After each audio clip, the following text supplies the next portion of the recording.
Welcome to Silicon Valley Buzz, a television show in which we discuss happenings in this, the most fertile spot on the planet for new ideas. I'm your host, Seth Shostak, and tonight, California high-speed rail, a project that's supposed to speed us from Los Angeles to the Bay Area in under 3 hours, is in trouble. The budget is high, the expectations, at least amongst many, are low. So, should we continue to build this railroad? Well, my guest tonight has invested a lot of time in trying to answer that question. Please welcome William Grindley. Thank you, Seth. William is an international business consultant.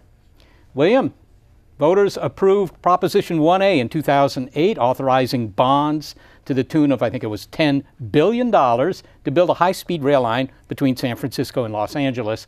We're about to lay track, or tracks are being laid. I don't think that makes you happy. Actually, if they had been building now what they had promised to build in 2008, I would not be unhappy. But they are not planning to build that. They're planning to build a truncated system from what is only a promise in 2008. For instance, in 2008, they promised this famous 2-hour and 40-minute ride. That's in the law. It must be conformed with. That best guess now by people who understand high-speed rail schedules is about 4 hours. They promised a $50 ticket one way. That ticket went to $105 in 2011 and then went back to $86. That ticket is also a tautology. The ticket price is set as being 83% of any airline fare. You always come out with a better than the airline fare.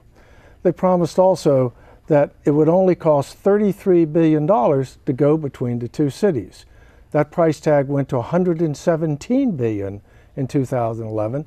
Then they chopped off the two expensive ends, called it the blended system, and it's now down to $70 billion according to their estimates. Well, let me follow up on that a little bit, because when they passed the bond measure, okay, they were talking about $10 billion, but by 2008, that had gone up to $45 billion. Today, you say it's, what, $70 billion with a truncated system? Yeah, it's $70 billion with the expensive parts cut off. And the expensive parts are what? Expensive parts are from San Jose to San Francisco and Sylmar to LA Union Station.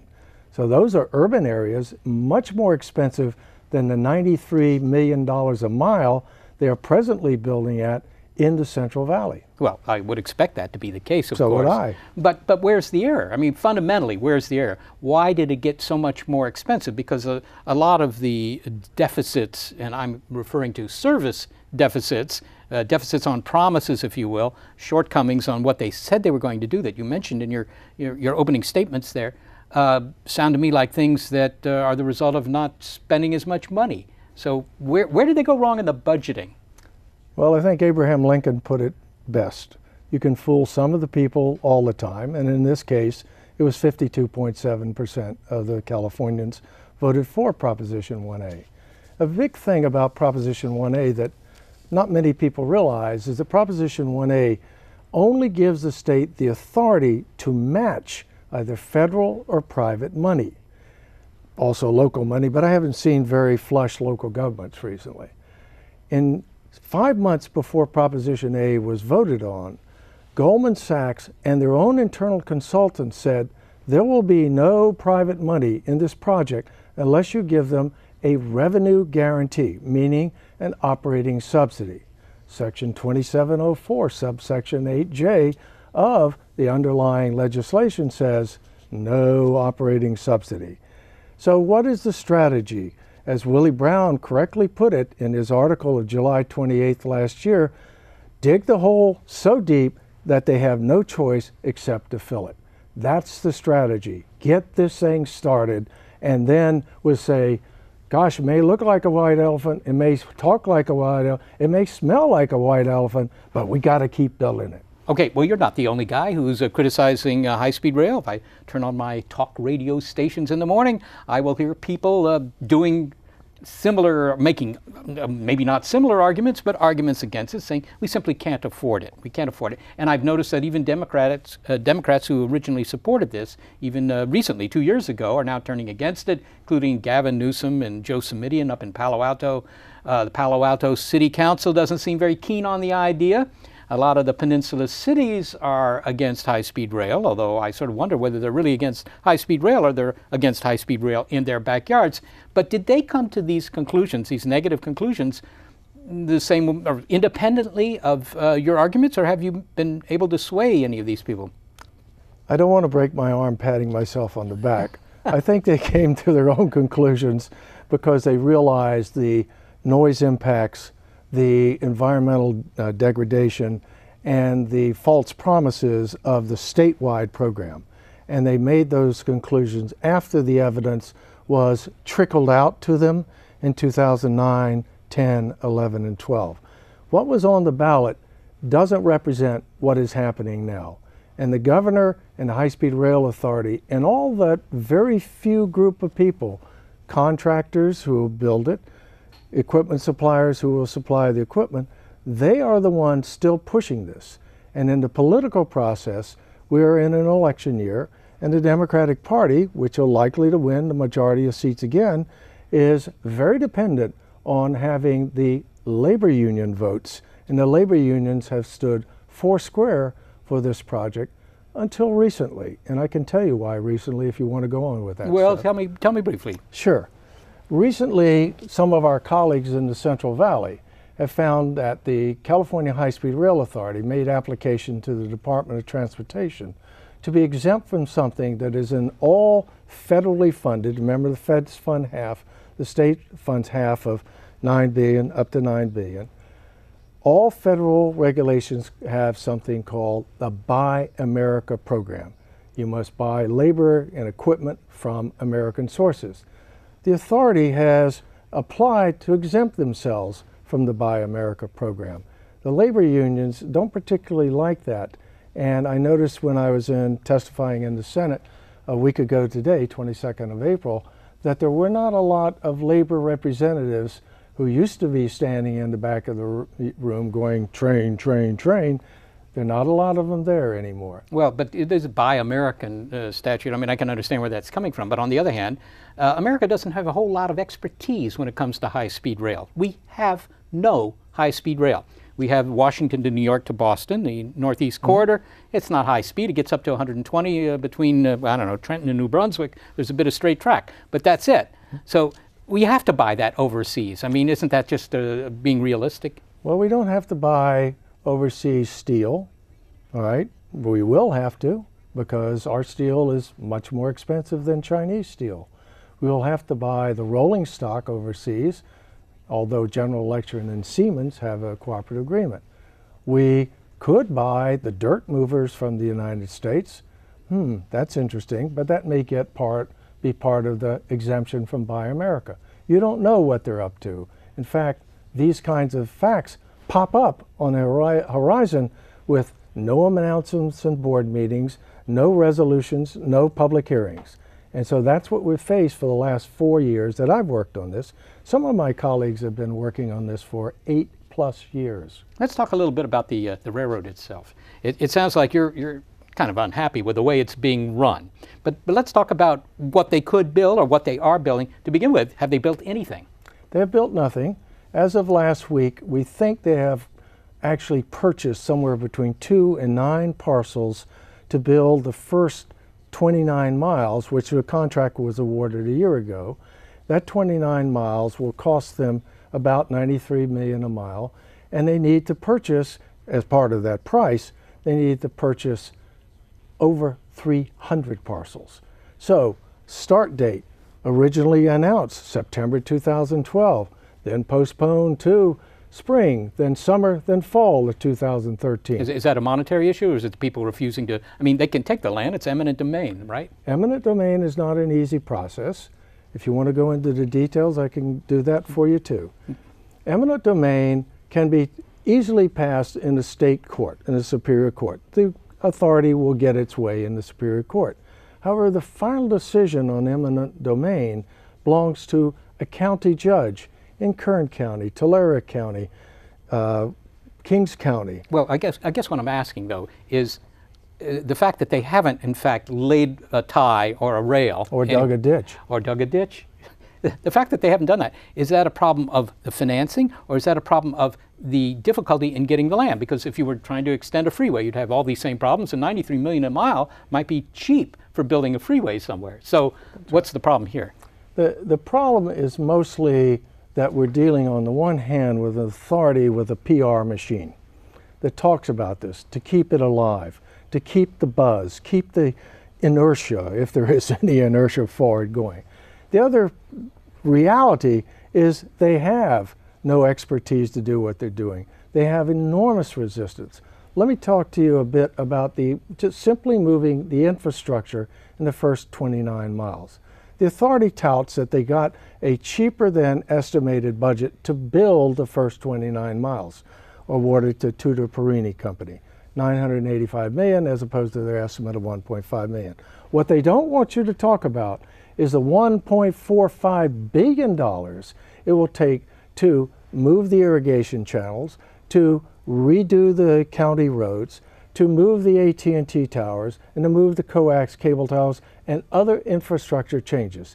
That's what takes the price up to $93 million a mile. What about the speeds? The specification, as you noted, is to get from LA to San Francisco 2 hours and 40 minutes. That breaks the magic 3-hour barrier, at which point people begin to substantially switch from air to rail.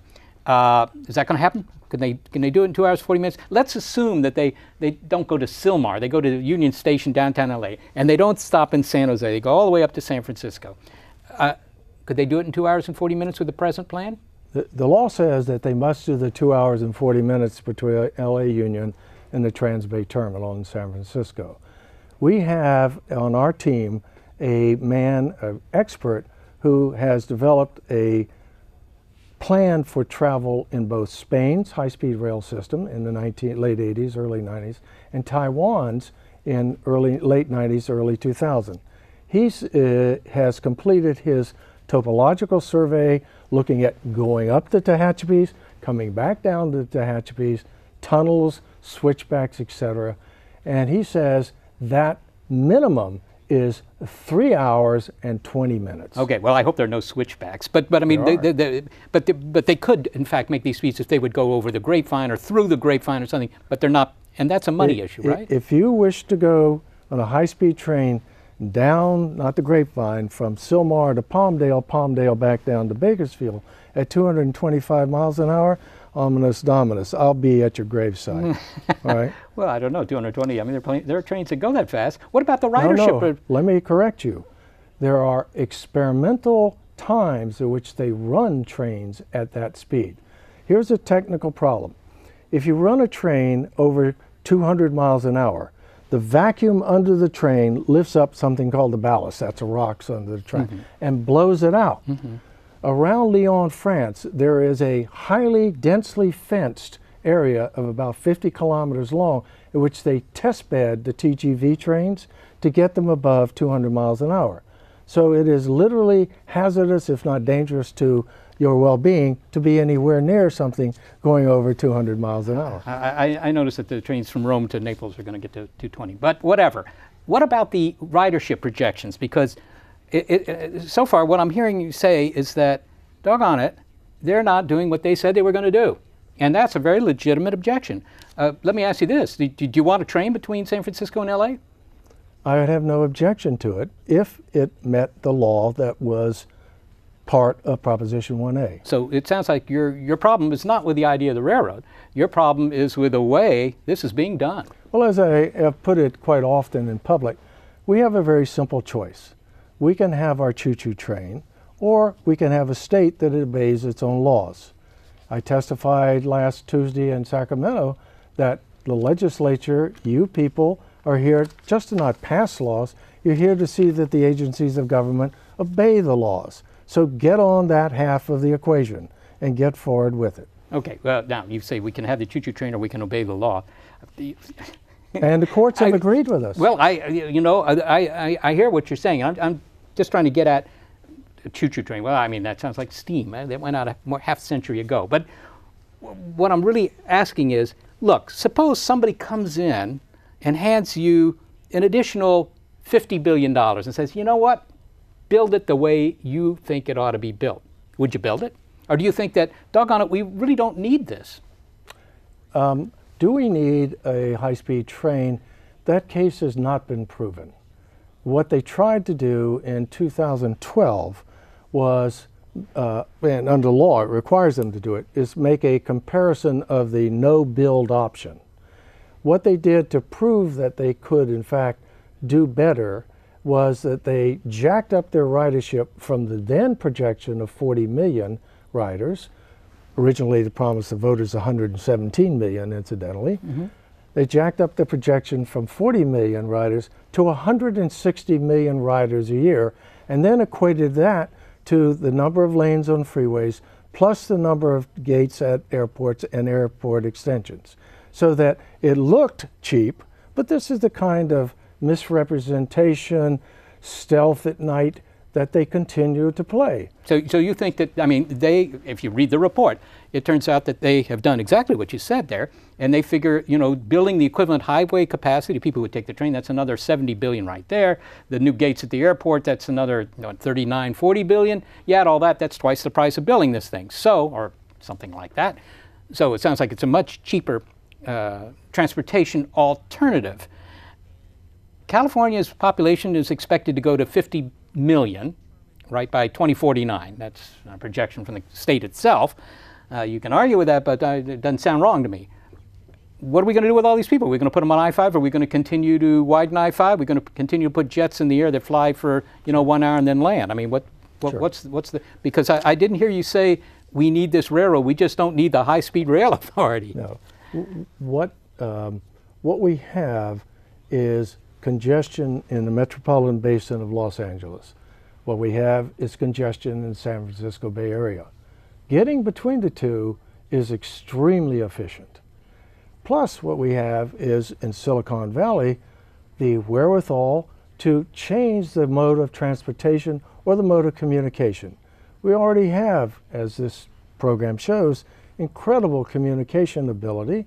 Corporations don't send their second-level people back and forth anymore. You do it through Skype or some other electronic media. But if that's true, why is Florida building a high-speed rail between Miami and Orlando? Why is Dallas to Houston being considered for high-speed rail? Why are they building high-speed rail in the Midwest? Why is California going to be a high-speed rail desert if technology is going to obviate the necessity for this kind of transportation? For exactly the same reason you said a while ago, which is after you go past the 2 hour and 40-minute magic bullet, the ridership of high-speed rail plunges.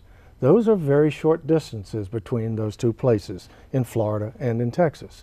They might make sense. Our jury is out on both of those. The jury has not concluded that what was promised to the voters of those states is what they're billing. Again, you can have your choo-choo train or you can have the law. We will stick with the law because that's what protects us. What about modifying the law to allow the choo-choo train, as you call it? Well, last week I testified for a bill to bring it back to the voters, to let the voters know exactly what was going on and what they would get for how many ever billions that a new bill or an act had to be. That got killed right there. We knew it would get killed because there's a Democratic supermajority in our legislature. So the Democrats will not let that out. They will not support that, although there have been some waffling in recent years about it, because the governor wants it. You said that the transportation between LA and San Francisco's, within the cities there's a problem. Within the metropolitan areas. Within the metropolitan areas is a problem, but if you're talking about getting from this node to that node, not a problem. It's very efficient. I'll give you some detail. Well, let me ask you this. What fraction of that travel, that intercity travel between LA and San Francisco is actually by private auto? 99%. I'm surprised it's 99, but certainly above 85. That's the national average. Yeah. Let's say 99%. Efficient, is it environmentally friendly? It's as environmentally friendly as the train. The Institute for Transportation Studies of the UC Berkeley did a study 3 years ago that showed that if the train, it's easy to remember, if the train runs 70% capacity for 70 years, it will be carbon neutral. And the reason for that is the enormous construction pollution that the train creates in its first 30 years of construction. But are you considering the construction pollution for widening the freeways? You don't have to. Why? Because the load again.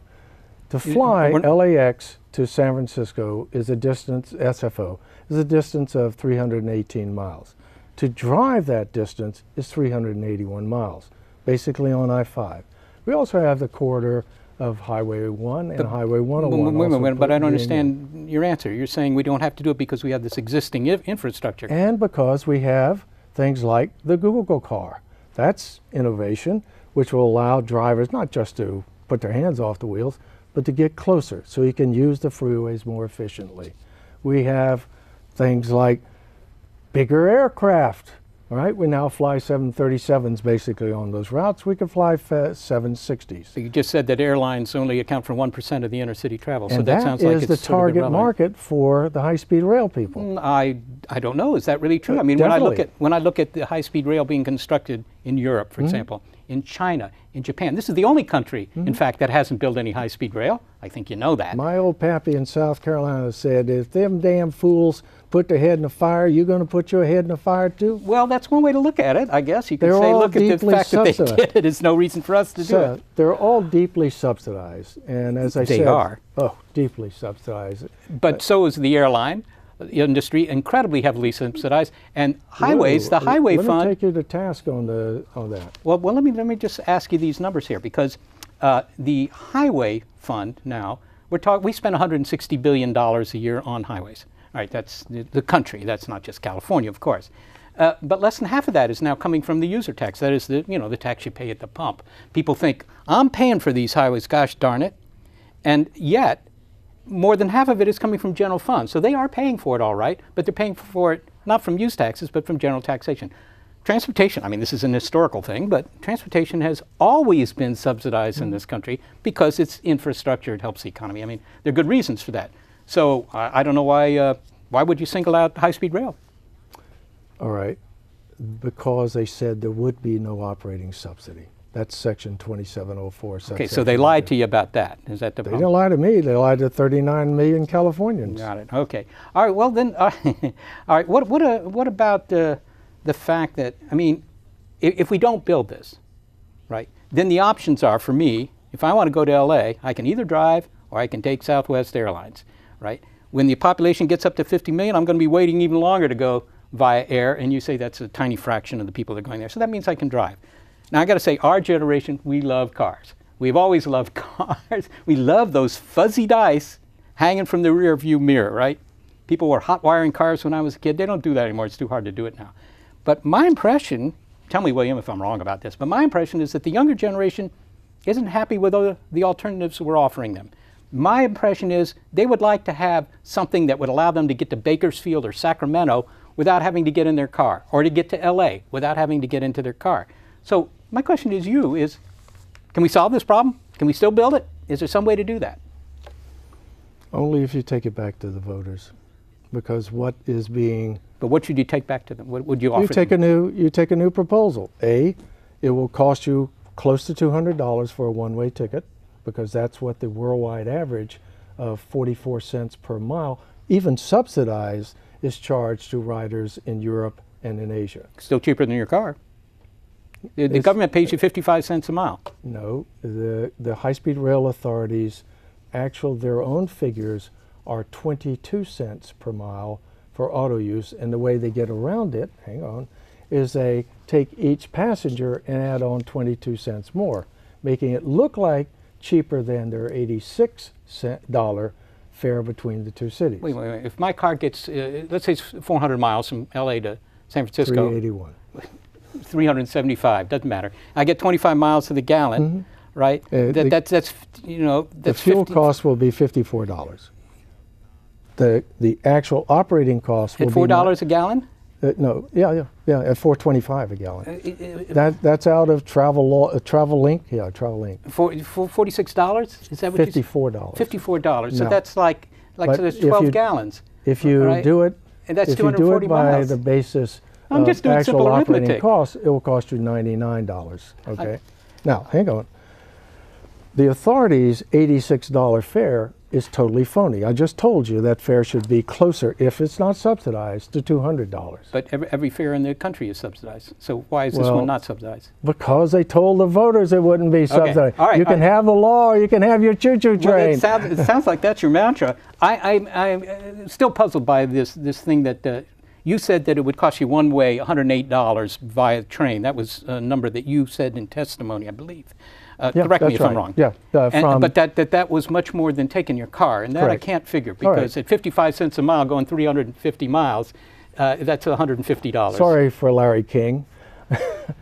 This paper shows if you leave Norwalk, which is near Anaheim, and you take Metrolink to LA Union, Metrolink to Sylmar, high-speed rail to Merced, a bus from Merced to San Jose, Caltrain to San Francisco, BART to Berkeley, that's $107. You can drive that total operating cost for $90. Yeah, it doesn't compute. But we're at the end of our time, because at 55 cents a mile, it can't compute if you're going almost 400 miles.